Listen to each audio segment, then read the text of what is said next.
Les aventures de Soso. Hey, what's up? Bienvenue sur Les aventures de Soso. Les aventures de Soso. Les aventures de Soso. Les aventures de Soso.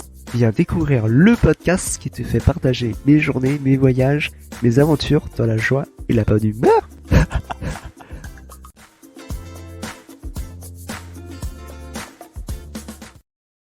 Salutations. Vendredi 20 mai. Cher journal, alors aujourd'hui ça sera un épisode assez spécial parce que je vais vous ramener avec moi à un événement sur le podcast à Paris. Par contre il y a un petit problème, je ne me rappelle absolument plus du nom de l'event. Ah si c'est bon, je viens de me rappeler le nom de l'event. Alors ça s'appelle le printemps du podcast, Control dans le 12e. Au moins vous savez que mon anglais il est assez... Il faut savoir que depuis petit j'ai toujours rêvé de dire que j'allais à un événement sur Paris. Ça fait classe, chic, homme d'affaires et tout. Bref, fini le blabla, je vous emmène avec moi. Alors là je suis devant l'entrée de l'événement, enfin à côté, enfin caché derrière un poteau. Le niveau de discrétion s'il vous plaît. Alors là, je n'ose tellement pas rentrer. Je suis tellement timide. Arc. Du coup, là, j'attends encore 5 minutes, histoire qu'il y ait un peu plus de monde devant l'entrée. Parce qu'à part le vigile, là, comment vous dire qu'il n'y a personne. Nobody, nadier. Sachez que ça fait depuis 15 bonnes minutes que je traîne derrière ce poteau. Limite, c'est mon pote. Save my friend. Même les policiers ont eu de la peine pour moi, qui se sont garés à côté de moi. Arc. Bon, du coup, je suis rentré avec des personnes, j'ai vu du monde, du coup je me suis faufilé, par contre je me suis perdu.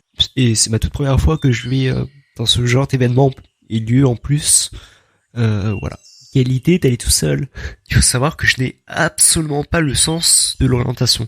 Là je vois des panneaux où il est marqué scène et coiffeur. Y a pas de panneau. Mais du coup, je sais pas si je peux rentrer ou pas. Je me dis coiffeur, je ne suis pas coiffeur. Enfin, je ne pense pas. Ensuite, scène, personne ne me connaît. Imaginez, j'atterris devant un petit comité. Alors, je viens de trouver mon chemin. Par contre, je me suis posé sur une table, mais c'est un petit peu la solitude quand t'es tout seul. Je crois que je suis venu trop tôt. On dirait qu'on m'a posé un lapin. On m'explique pourquoi il y a une mariée et un marié qui déambulent devant moi. Ne me dites pas que je suis entré dans la mauvaise pièce et que c'est un mariage. J'ai peur.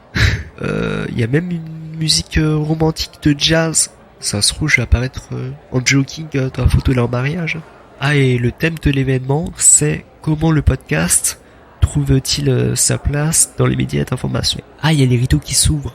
Ça commence. Chut. J'essayerai d'enregistrer quelques passages. Voici les extraits. Et au niveau de l'audience, est-ce que j'imagine que tu as vu évoluer cette audience, puisqu'en 2018, elle n'était pas la même qu'aujourd'hui. Ouais. Est-ce que tu as pu constater au niveau, alors peut-être de l'âge, au niveau déjà du nombre d'écoutes aussi, j'imagine que ça a dû exploser. Oui, le premier, 18 avril 2018, il y a eu 32 écoutes pour le premier podcast, je me souviens. Donc 18, c'est un début. Et aujourd'hui, voilà, évidemment, ça suivant les sujets, c'est plus ou moins important. Un bon podcast peut atteindre 100 000 écoutes à peu près, mais c'est vraiment de la longue traîne. Mais ce qui joue, et c'est là où on est vraiment différent du podcast indépendant, c'est que là, pour le coup, on s'appuie sur le média, et donc on s'appuie sur la force de frappe du média. Par exemple, pour moi, la question d'audience, c'est avoir une ligne sur l'application 20 minutes dans votre smartphone, c'est ça.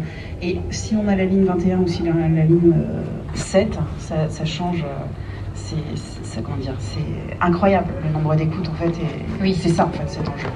Alors Thomas, chez Binge Audio, le modèle est différent puisque le podcast c'est le principal média. Oui. Est-ce que tu peux nous rappeler justement comment se positionne Binge Audio sur les contenus d'information ?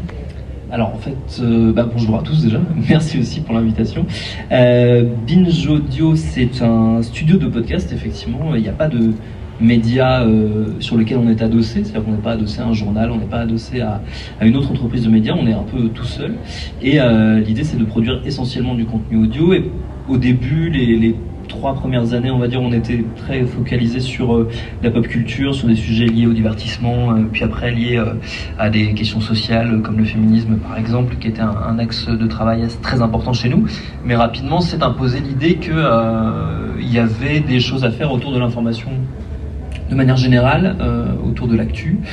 Et donc l'idée de créer Programme B entre 2017 et 2018 a commencé à germer. On a lancé ce podcast à la fin de l'année 2018 sous la forme du coup d'un podcast quotidien d'info. C'est plus aujourd'hui un podcast quotidien parce qu'on a depuis septembre on a un petit peu changé notre fusil d'épaule, mais en tout cas voilà, c'est l'axe qu'on a choisi. C'est-à-dire qu'on a gardé un peu notre manière d'aborder les choses, nos biais, nos centres d'intérêt et notre façon de traiter les sujets, mais qu'on a élargi le spectre en s'attaquant à peu près à tous les sujets qui peuvent passer dans l'actu. D'accord. Et dans Programme B, alors comment est-ce que tu traites l'actualité dans les épisodes au niveau du format, du ton, de l'intention ? Alors c'est très variable. Disons que surtout que ça a beaucoup évolué avec le temps.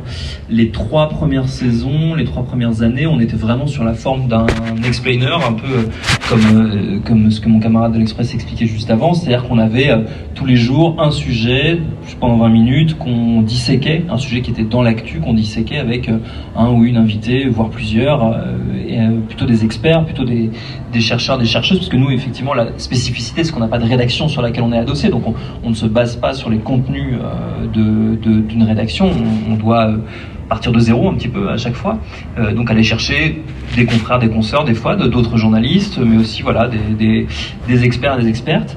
Et puis donc ces 3 premières années-là, on a comme ça développé tous les jours un sujet, puis petit à petit on a commencé d'abord le vendredi, puis une fois par mois pendant une semaine à développer des séries, plutôt des séries documentaires, où on creusait une histoire, on creusait un sujet sur 3-4 épisodes. Et c'est le format qui s'est de plus en plus imposé à nous, c'est-à-dire qu'on s'est rendu compte que c'était ça qu'on avait envie de faire là pour les prochaines saisons de Programme B. C'est donc pour ça qu'on a mis vraiment l'accent là-dessus depuis le mois de septembre, où l'essentiel de nos productions, même si on fait encore de temps en temps des épisodes unitaires qui sont plus proches de la forme explainer, l'essentiel de nos productions c'est plus du ressort du reportage et du documentaire, donc plutôt des sujets qu'on traite sur le long terme, plutôt des sujets qu'on traite en épisodes, donc même les types d'écriture et les narrations ont pas mal évolué de notre côté. Ouais. Bon, ça vient de se finir et j'ai adoré. J'ai appris plein de choses sur le podcast, comme la monétisation, des choses comme les respirations et tout, qu'il faut garder. Ils ont aussi évoqué que la presse écrite a perdu en lecteur et que les podcasts et que le confinement a augmenté les écoutes en podcast.